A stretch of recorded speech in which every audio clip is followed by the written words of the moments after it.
Tamil YouTube வரலாற்றிலேயே முதன்முறையாக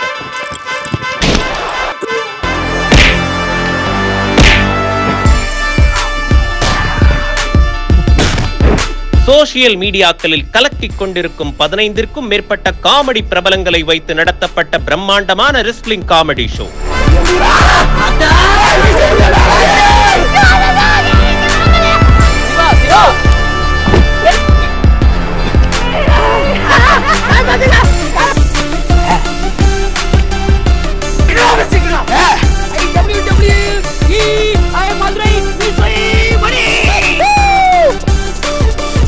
தினமும் மாலை 7 மணிக்கு உங்கள் ரியல் ஒன் ஜாலி யூடியூப் சேனலில் பார்த்து சிரித்து மகிழ தவறாதீர்கள்.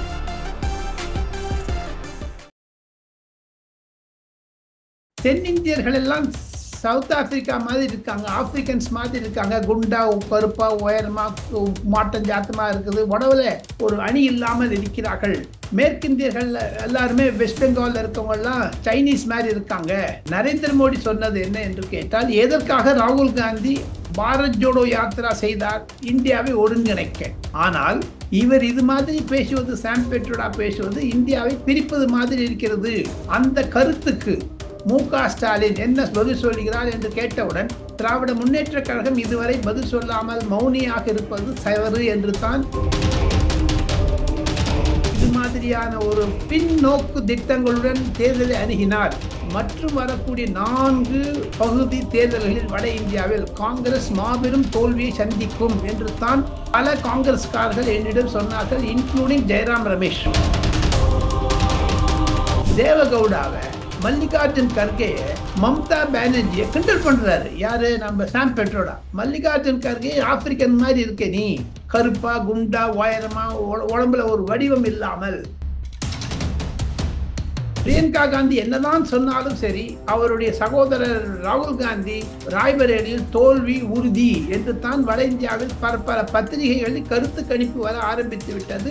அதையும் தவிர ராமர் கோவிலை இடிப்போம் என்றெல்லாம் சமாஜ்வாதி கட்சி, அகிலேஷ் யாதவ் கட்சி எல்லாம் சொல்லுவது ஏன் காங்கிரஸ் மௌனியாக இருக்கிறது? இந்துக்கள் விரோத கட்சி என்று தான்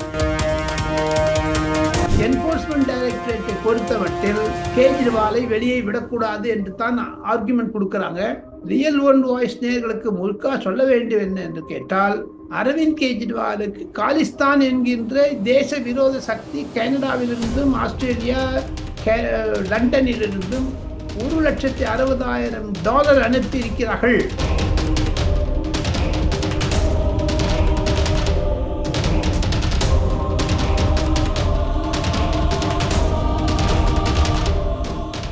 ரியல் ஒன் வாய்ஸ் நேயர்களுக்கு, நண்பர்களுக்கு வணக்கம். டெல்லியில இருந்து தொடர்ச்சியாக நம்முடைய ரியல் ஒன் வாய்ஸ் நேயர்களுக்கு பல்வேறு முக்கியமான அரசியல் நிகழ்வுகளை பகிர்ந்து கொண்டிருக்கும் மூத்த பத்திரிகையாளர் டெல்லி ராஜகோபாலன் சார் அவர்கள் இப்போது நம்முடன் இருக்கிறார். வணக்கம் சார். நமஸ்காரம். நமஸ்காரம் சிவா. ரொம்ப நாளா உங்களோட பேசாதது நிறைய வாசகர்கள் என்னையும் கேட்டார்கள், என்ன நெல்லை சிவா எங்க போயிட்டாருன்னு. நான் இன்னொரு ஷூட்டிங்ல இருந்தாருன்னு சொன்னேன் நான். Okay okay sir. சார், இப்போ பாத்தீங்கன்னா சார், பிரதமர் மோடி அவர்கள் மிகப்பெரிய அளவுல ஒரு கோபத்துல இருந்துட்டு இருக்காங்க. இதற்கான காரணம் என்ன அப்படின்னா, காங்கிரஸ் கட்சியுடைய அயலக அணி செயலாளராக இருக்கக்கூடிய, தலைவராக இருக்கக்கூடிய சாம் பிட்ராடோ அவர்கள் இந்த வடக்கு கிழக்கு தெற்கு மேற்கு இந்த அடிப்படையில தென்னிந்தியர்களை போல, தென்னிந்தியர்கள் ஆப்பிரிக்கர்களை போல இருக்கிறார்கள் அப்படின்னு சொல்லி கருத்துக்களை முன் வச்சிருக்காங்க. இதை நீங்க எப்படி சார் பாக்குறீங்க? நெல்லை சிவா நேயர்களுக்கும் ரியல் ஒன் நேயர்களுக்கும் என்னுடைய நமஸ்காரங்கள். தாங்கள் கேட்டது ஒரு மாபெரும் கேள்வி. இன்று பிரதமர் நரேந்திர மோடி மு.க. ஸ்டாலின் முதலமைச்சர், திராவிட முன்னேற்ற கழகத்தினுடைய தலைவருக்கு ஒரு சவால் விட்டிருக்கிறார்.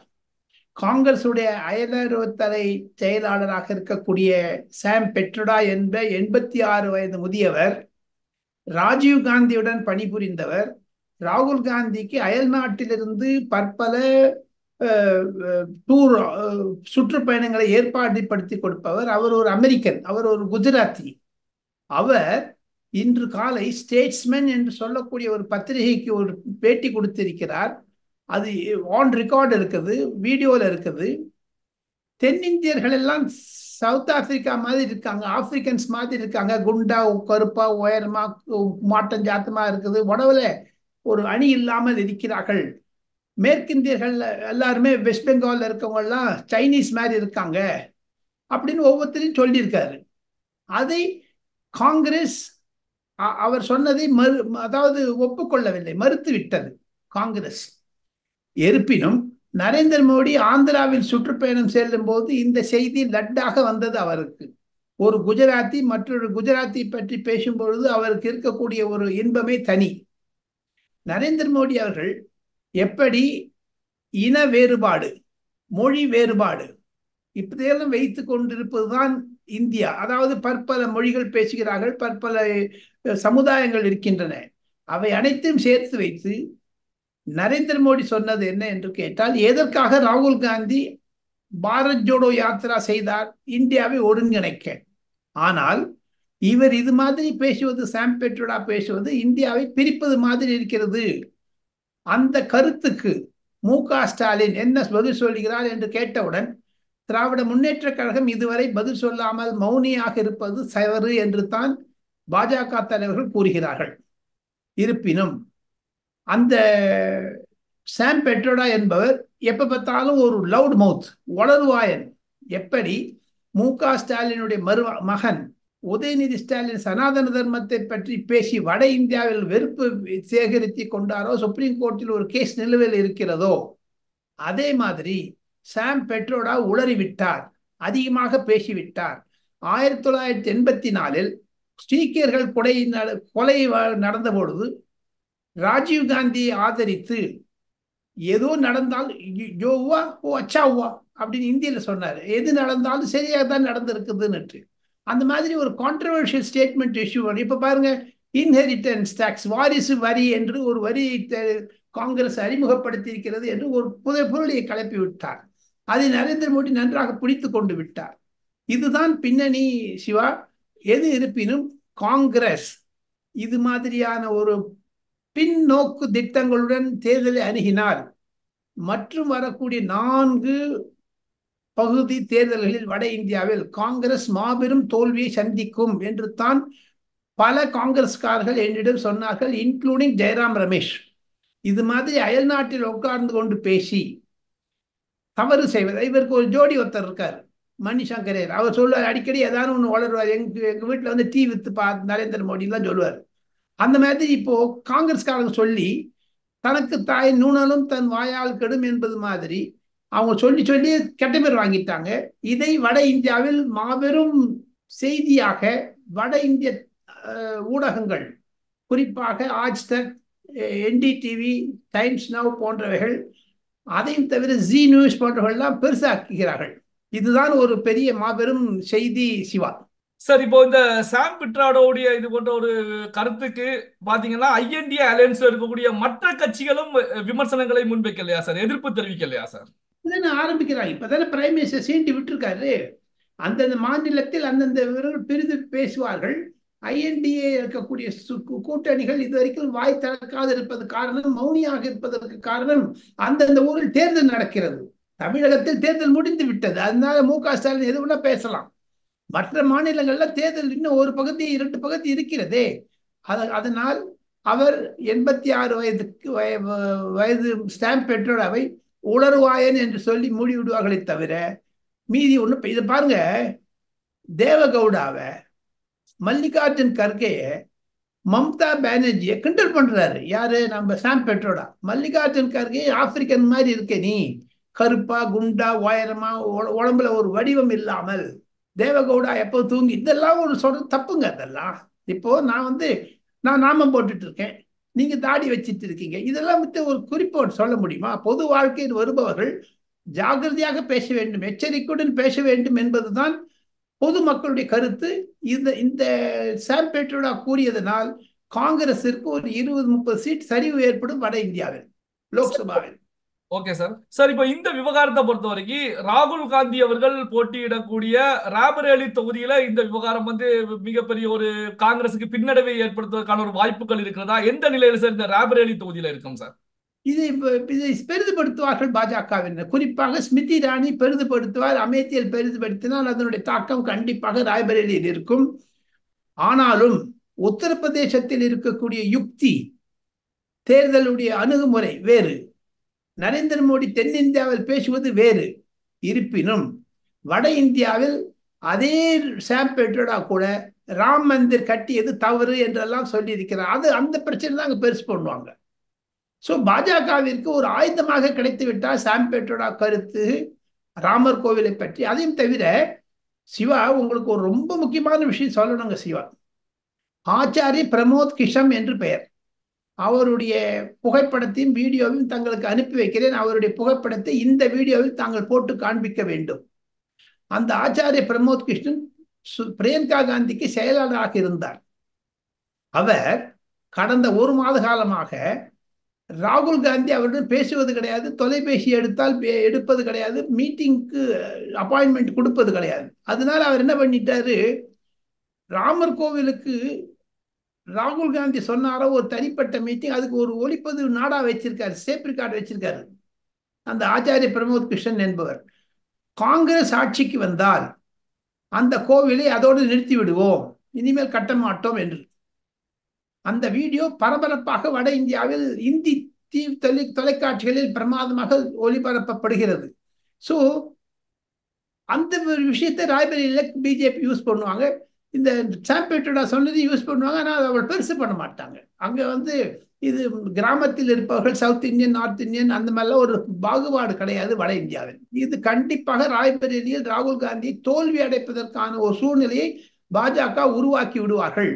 சார், பிரதமர் மோடி அவர்கள் கூட பாத்தீங்கன்னா சார் இந்த பாபரின் பெயரால் இந்த ராமர் கோயிலுக்கு காங்கிரஸ் கட்சி பூட்டு போட்டு விடுவார்கள் அப்படிங்கிற கருத்துக்களை பிரச்சாரத்துல முன் வச்சிருக்காங்க.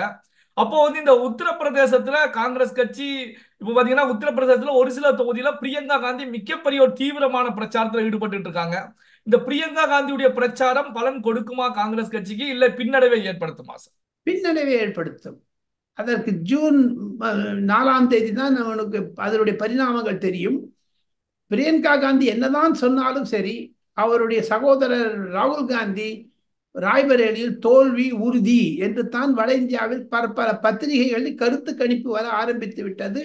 அதையும் தவிர ராமர் கோவிலை இடிப்போம் என்றெல்லாம் சமாஜ்வாதி கட்சி, அகிலேஷ் யாதவ் கட்சி எல்லாம் சொல்லுவது ஏன் காங்கிரஸ் மௌனியாக இருக்கிறது, இந்துக்கள் விரோத கட்சி என்று தான் வர்ணனை செய்கிறார்கள் சிவா. சார், இப்ப அடுத்து எடுத்துக்கிட்டோம்னா சார், இந்த ஹரியானா மாநிலத்தை பொறுத்த வரைக்கும் அங்கு பாரதிய ஜனதா கட்சி ஆட்சியில இருக்காங்க. ஆட்சி கவுள போகிறது அப்படிங்கிற பேச்சுக்கள் தமிழ்நாட்டில் அடிபட்டு இருக்கு. காரணம் என்ன அப்படின்னா, ஜேஜிபி உடைய தலைவராக இருக்கக்கூடிய சுஷ்யந்த சவுதாலா அவர்களை பொறுத்த வரைக்கும் காங்கிரஸ் கட்சிக்கு ஆதரவு தெரிவிக்க போவதாக தெரிவிச்சிருக்காங்க. இப்போ ஹரியானாவில் பாஜக ஆட்சி கவுள போகிறதா, என்ன நிலையில சார் இருந்துட்டு இருக்கு? அது அங்கு தேர்தல் இன்னும் 4 தொகுதிகளில் தேர்தல் பாக்கி இருப்பதால் அங்கு இருக்கக்கூடிய ஜாதி பிரச்சனை, அங்கு இருக்கக்கூடிய கட்சி பிரச்சனை, அங்கு இருக்கக்கூடிய உட்கட்சி பிரச்சனை. பாஜகவில் சமீப காலத்தில் தான் முதலமைச்சரை மாற்றினார்கள், மனோகர்லால் கட்டர் என்று தமிழ் பேசக்கூடியவர்.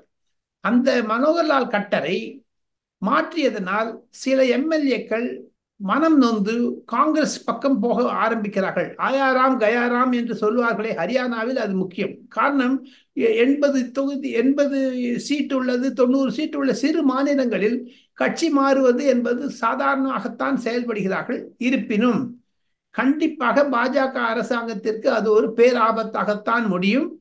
காங்கிரஸ் வெற்றி பெற்றாலும் அங்கு கூடிய சீக்கிரத்தில் பொது தேர்தலை நடத்த வேண்டும் என்று பாஜக அறைகோல் விடுகிறது. அதையும் அசம்பிளி கலெக்டர் என்ன பண்ணுவீங்க, இப்போ கவர்னர் நம்ம ஆளுங்க அப்படின்னு சொல்றாங்க.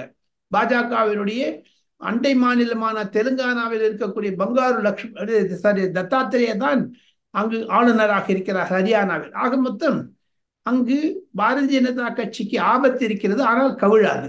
சார், இப்போ கெஜ்ரிவால், டெல்லி முதலமைச்சர் கெஜ்ரிவால் அவர்களை பொறுத்த வரைக்கும் சிறையில இருந்து கொண்டே அரசாங்கத்தை ரன் பண்ணுவதற்கான அனுமதி வேண்டும் அப்படிங்கிற நிலையில நீதிமன்றத்தை நாடி இருக்காங்க. ஆனால் இந்த அவருடைய மனு தள்ளுபடி செய்யப்பட்டிருக்கிறது. இதை எப்படி சார் பாக்குறீங்க? அது ஒரு சட்டத்திற்கு விரோதமானது என்று தான் சுப்ரீம் கோர்ட் நீதிபதிகள் சொல்லி இருக்கிறார்கள். நாளையோ அல்லது அடுத்த வாரமோ சுப்ரீம் கோர்ட் அந்த நிராகரிக்கிறார்களா அல்லது அனுமதிக்கிறார்களா என்பது வரும்.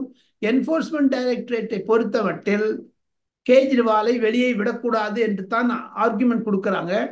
இது நடுவே சுப்ரீம் கோர்ட், அவர் ஒரு அரசியல்வாதி, அவருக்கு தேர்தல் பிரச்சாரம் செய்ய வேண்டும் என்று கேஜ்ரிவால் தரப்பில் பேசியதனால் ஒரு சில ஜட்ஜுகள் காமெண்ட், ஓரல் காமெண்டாக கொடுக்கிறார்கள், அவர் ஏன் வெளியே விடக்கூடாது என்று. அதற்கு பற்பல ஊடகங்கள், பற்பல தொலைக்காட்சிகள், பத்திரிகைகள், எடிட்டோரியெல்லாம் அரவிந்த் கெஜ்ரிவாலை வெளியே விடக்கூடாது என்று தான் சொல்கிறார்கள். காரணம், மே 25ஆம் தேதி டெல்லியில் 7 நாடாளுமன்றத்திற்கு தொகுதிக்கு தேர்தல் நடக்க இருக்கிறது. தமிழகத்தில் இருந்து கூட எஸ் குருமூர்த்தி ட்வீட் பண்ணியிருக்காரு, கடிதமே எழுதியிருக்கிறார் சீஃப் ஜஸ்டிஸுக்கு. இது மாதிரியான குற்றவாளிகளை விடக்கூடாது. ஏன்னா அவர் விட்டுட்டாருன்னா செந்தில் பாலாஜி வந்துடுவார் வெளில.